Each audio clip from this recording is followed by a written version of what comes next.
Hello বন্ধুরা, আমি কমলেন্দু সরকার। আজকে চলে এসেছি সেই শশার খেতে।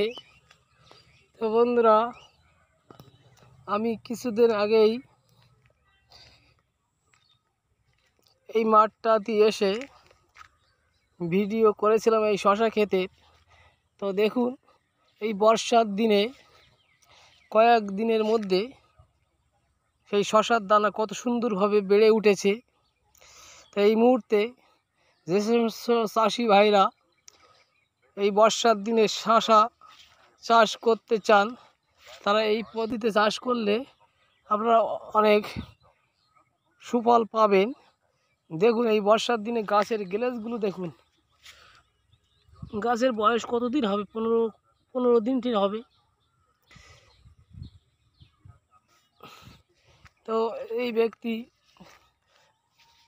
দানা বসিয়েছিলেন প্রথমে প্লাস্টিক দিয়ে। এই 14 কাঠা জমি, এই জমিতে 2200 টাকার মতো প্লাস্টিক লেগেছিল। কিন্তু প্লাস্টিকে খরচ হলে কি হবে? এইভাবে চাষ করার একটা সুবিধা হলো, দেখুন আপনার যে প্লাস্টিক না দিলে যে ঘাস হতো, আর সেই ঘাস পরিষ্কার করতে গেলে অনেক লেবার লাগতো। তো দেখুন, কোনো রকম ঘাস এইভাবে চাষ করলে কোনো রকম ঘাস উঠতে পারে না, পরিষ্কার আছে জমিটা। আর গাছের চেহারাগুলো দেখুন কত সুন্দর।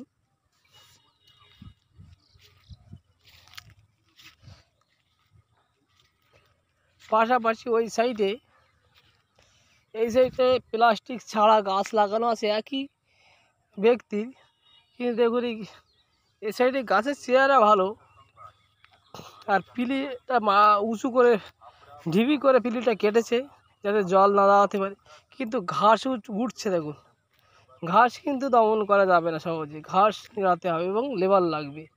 আর এই সাইডটাতে দেখুন, কোনো ঘাসের কোনো চিহ্ন নাই। গাছের গোড়া একটু ফাঁকা আছে, ওখান দিয়ে একটু অর্ধেক সার ফার দেওয়া যাবে।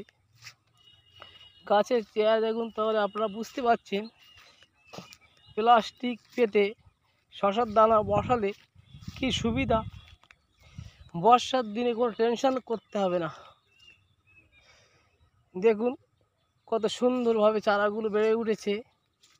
একটা চারা মানে মিস যায়নি বলে মনে হচ্ছে। তো আমার যে সমস্ত চাষি ভাইরা এই বর্ষার দিনে শশার দানা বসাতে ইচ্ছুক, তাহলে আপনারা এইভাবে বসাতে পারলে আপনারা লাভবান হবেন।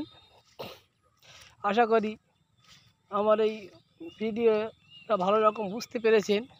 দেখুন, এই ব্যক্তি কত সুন্দরভাবে চারা বসিয়েছে, মাটি কত উঁচু করে দিয়েছে ঢালু করে, যাতে ওখানে কোনো জল, গাছের গোড়ায় জল জমতে না পারে। প্রথমত ঢালু করেছে মাটিটা, তারপরে প্লাস্টিক দিয়েছে, প্লাস্টিক দেওয়ার পরে দানা বসিয়েছে।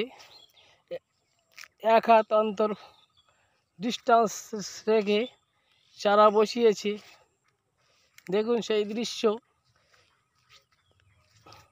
আর হয়তো 2-5 দিন পরেই ফুল চলে আসবে এবং তা থেকে ফলও আসবে পরপর। তো আপনারা এইভাবে চাষ করবেন, তাহলে বেশি লাভবান হতে পারবে। বিশেষ করে বর্ষার দিনে, বর্ষার মৌসুমে করতে পারেন এইভাবে চাষ, অন্য সময় না করলেই চলবে।